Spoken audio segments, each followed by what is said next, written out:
Am I the asshole for not doing a favor for my dad and telling him I don't owe him or his favorite wife and kids favors?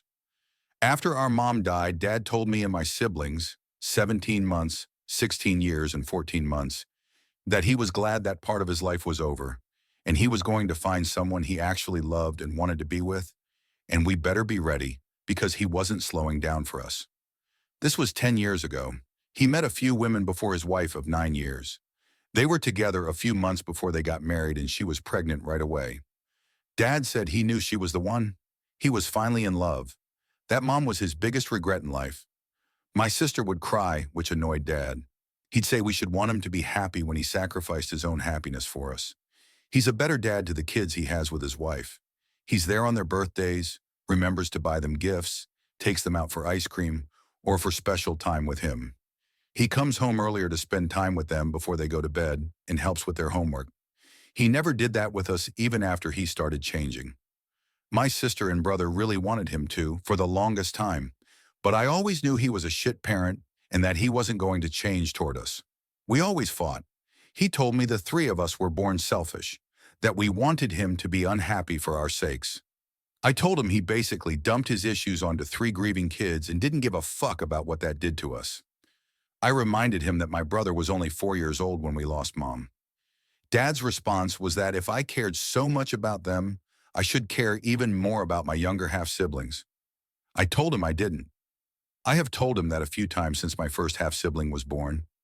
In truth, I never spend any time with the halves or engage with them. It's me and my brother and sister, and I put my time and love into them. My siblings have reached out to Dad and asked for him to love them and spend time with them, but his focus is on the family he wants, his favorite family as I think of them. I don't think of them as mine. Dad's wife and one of his favorite kids had birthdays a day apart. His gift for one was delayed, washed late or whatever, and he wasn't going to pick both up on time, already a day late for one of them. So he asked me to do a favor for him and pick up one gift while he picked up the other. I said no. He told me I could do a favor for him since he's my dad, yada yada. I said no.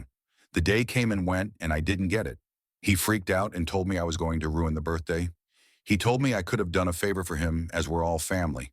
I told him I don't owe him or his wife or his favorite kids any favors. I reminded him that he owed his kids being a good dad, and he wasn't to the three of us. So I'm not going to save his ass or do something that makes his favorite family happy, because innocent or not, they are not my problem. He said I was such a child. Then he got my uncle to say how disappointed he was that I acted so petty. Am I the asshole for refusing to give my niece what she wants for her birthday?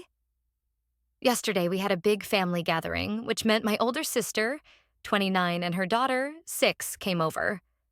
For half of the day, everything was well and good.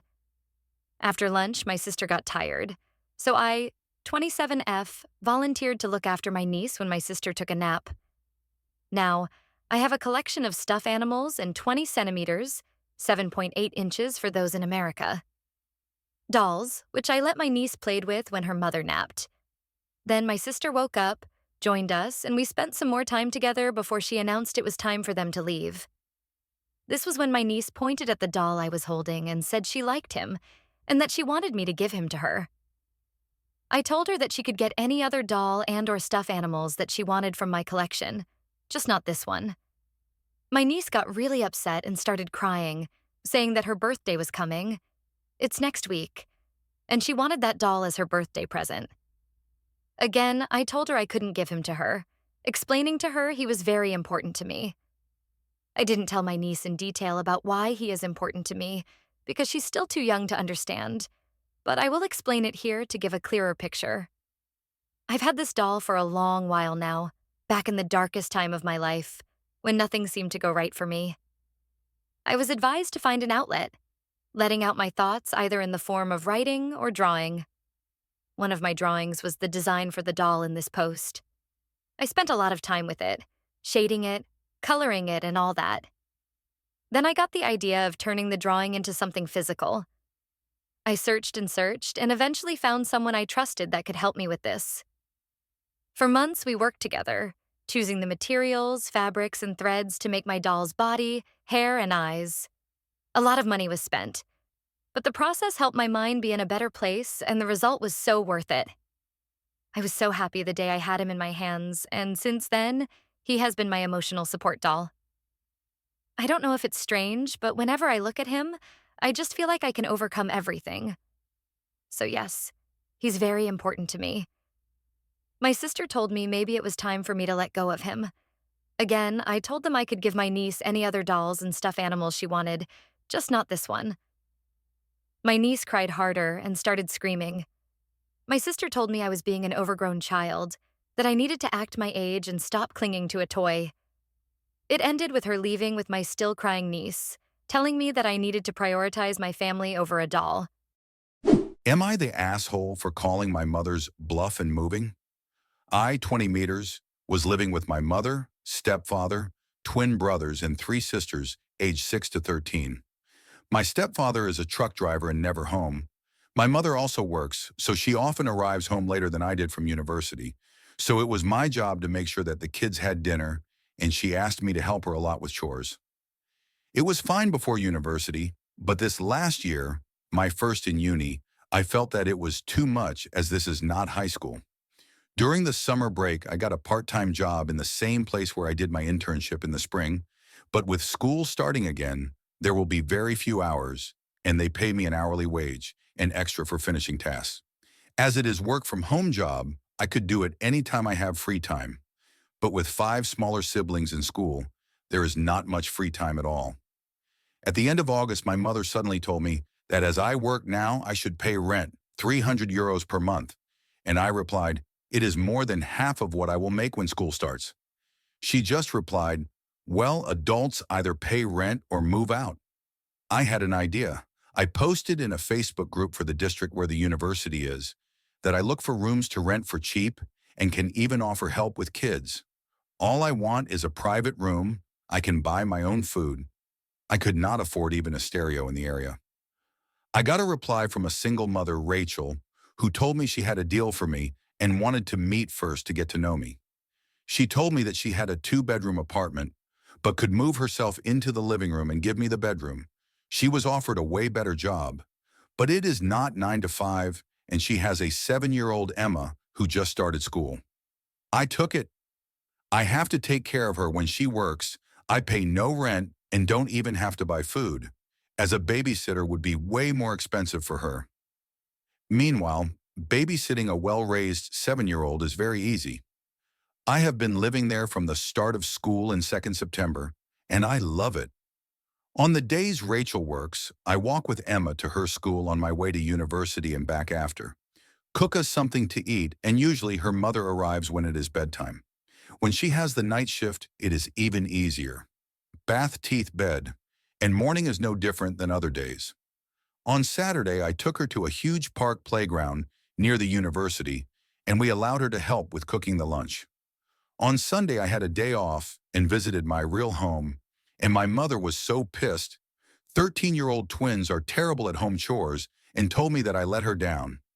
She told me that I act like a self-centered asshole and now pretend to be a kid in a different family.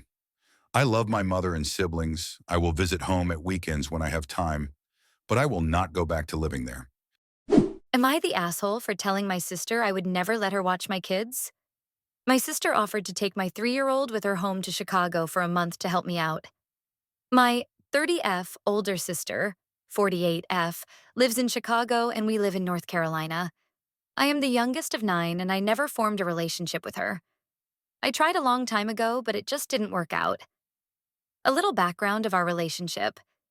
In her childhood, our mother allowed some bad things to happen to her, so I genuinely believe that she took her frustrations out on me instead of our mother, so I try to give her grace. In my childhood, she treated me like a stepsister. She treated me like I was a nuisance to be around. She would call me names and would pick at me about the smallest things. She would show blatant favoritism by getting my cousins gifts and not getting me anything as a child. She would do this in front of me. She would talk down to me. She never tried spending quality time with me. Whenever she would talk to me, it would always be about what I was doing wrong. There's so much more, but I would be typing all day. Now that we're older, she doesn't even call me. I have called her on numerous occasions to check in on her. For example, when she was admitted into the hospital because she had an allergic reaction, And when she almost cut her fingers off, I called her.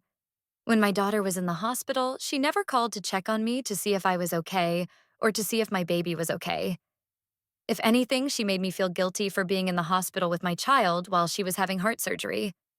She literally asked me, "Why has our mother been watching your children for 2 weeks?" They knew why. When I reminded her about my child's heart surgery, she says to me, "Well, your other children miss you and you need to get them. I'm not sure why you're so concerned about your child in the hospital. She won't remember any of it when she gets older." She asked me why I said no, and I told her, "I'm not leaving my child for an entire month with someone I don't trust in an entire different state. I don't even know you. You've never showed empathy towards me or her in the past, and you expect me to leave her with you. I would never in my life do that." Now everyone is calling me an asshole because I hurt her feelings.